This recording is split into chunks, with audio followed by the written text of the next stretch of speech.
So, if you've ever had a bad bout of heartburn or acid reflux, chances are you've come across the name pantoprazole. It's one of the most prescribed medications on the planet, and for good reason. But what does it actually do? How does it work? And what should you really know before taking it? All right, let's get into it. Let's just start with a quick question. You know that nagging, burning feeling from heartburn that just refuses to quit? What's one of the first things a doctor might reach for? Well, if you're thinking of a little pill that's designed to basically turn off the acid in your stomach, you're exactly on the right track. And that pill is very often pantoprazole. So today, we're going to do a deep dive. We're going to break down exactly what it is, who should be taking it, how it works its magic, and really importantly, that balance between its amazing benefits and its potential risks. Okay, so first things first, let's talk about the why. Why would your doctor prescribe this medication? Well, it all boils down to one thing. Your stomach is producing too much acid, and that acid is causing problems. And, it's not just for run-of-the-mill heartburn. Pantoprazole tackles some pretty serious stuff. We're talking about chronic conditions like GERD and even healing actual physical damage that acid has caused to the esophagus. That's called erosive esophagitis. It's also a go-to for stomach ulcers. And in some rare cases, for conditions that cause the body to produce massive amounts of acid, and even to protect your stomach if you're on long-term pain relievers like NSAIDs. So those are the problems. What's the solution? Well, pantoprazole is part of this really powerful class of drugs. It's got a bit of a sciencey name, but trust me, the idea behind it is super simple. It's called a proton pump inhibitor, or what you'll hear everyone call a PPI. And the name really tells you everything you need to know. Your stomach has these tiny little pumps that produce acid, and this drug's one and only job is to find those pumps and, well, inhibit them. It's one of the most effective ways we have to shut down stomach acid production.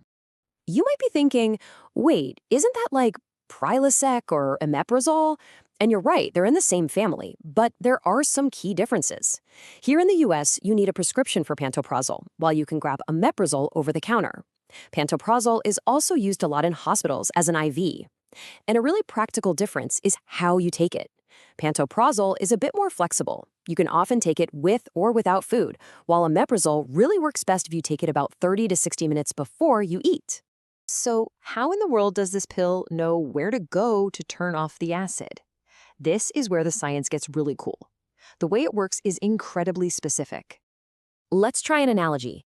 Just imagine the cells that line your stomach are covered in millions and millions of tiny little faucets. When those faucets are turned on, acid flows out. Simple, right? So to stop that awful burning sensation, you've got to find a way to turn those faucets off. And here's exactly how pantoprazole does it. First, those faucets are technically called proton pumps. When you swallow that pill, it doesn't just dissolve in your stomach. It gets absorbed into your bloodstream, travels all through your body, and seeks out only these specific acid-producing cells. Once it finds them, it physically locks onto the pump and jams it in the off position. And here's the key. It's an irreversible bond. That faucet is shut off for good, and acid can't be produced until your body literally manufactures brand new pumps, which takes a day or so. So how well does this work? It is ridiculously effective. After just 1 week of taking it every day, pantoprazole can shut down about 85% of your stomach's acid secretion. That is a huge drop, and it's what gives your body the chance it needs to heal. Okay, so that's the why and the how. Let's switch gears and talk about the practical stuff.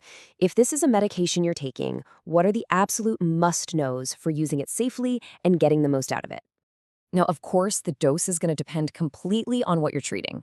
For milder stuff, like general heartburn, 20 milligrams might be enough. But for more serious things, like healing ulcers or bad esophagitis, you're looking at 40 milligrams. And for those really rare syndromes with massive acid production, the doses can get way, way higher. The most important thing here, always follow what your doctor prescribes specifically for you. The how-to part is pretty simple. It's almost always a once-a-day pill, usually first thing in the morning. And even though it's a bit more flexible than other PPIs, taking it about an hour before you eat is still the best bet. Now, this next part is critical. You have to swallow the tablet whole. Don't crush it, don't chew it. It's got this special coating that protects the medicine from your stomach acid so it can get to where it needs to go. If you break that coating, it just won't work right. So what happens if you forget to take it? We've all been there. The rule of thumb is to take it as soon as you remember. But if you look at the clock and your next dose is less than 12 hours away, just forget about the missed one. Just skip it and get back on your normal schedule. Whatever you do, don't take a double dose to try and catch up.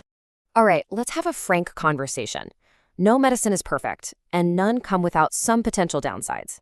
Pantoprazole is considered really safe, especially if you're only on it for a short time.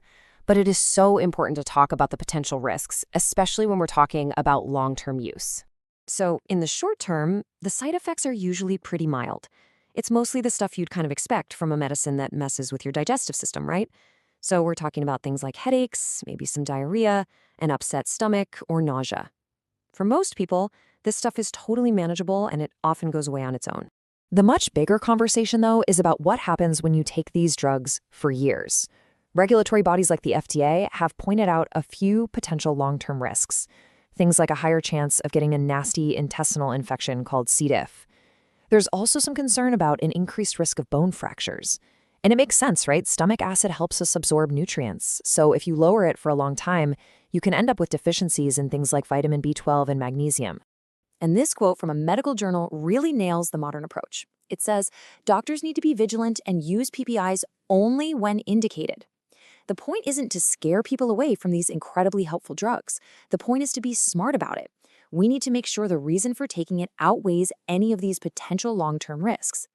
So where does that leave us? After digging into the problem, the solution, how it works, and the risks, what's the big takeaway here?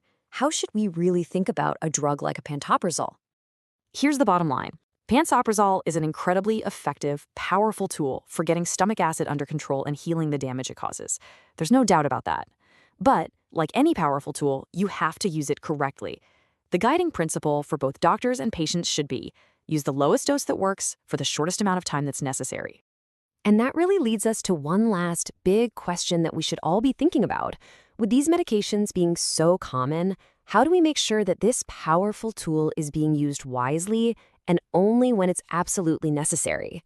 That's a really important conversation, and it's one you should definitely have with your doctor.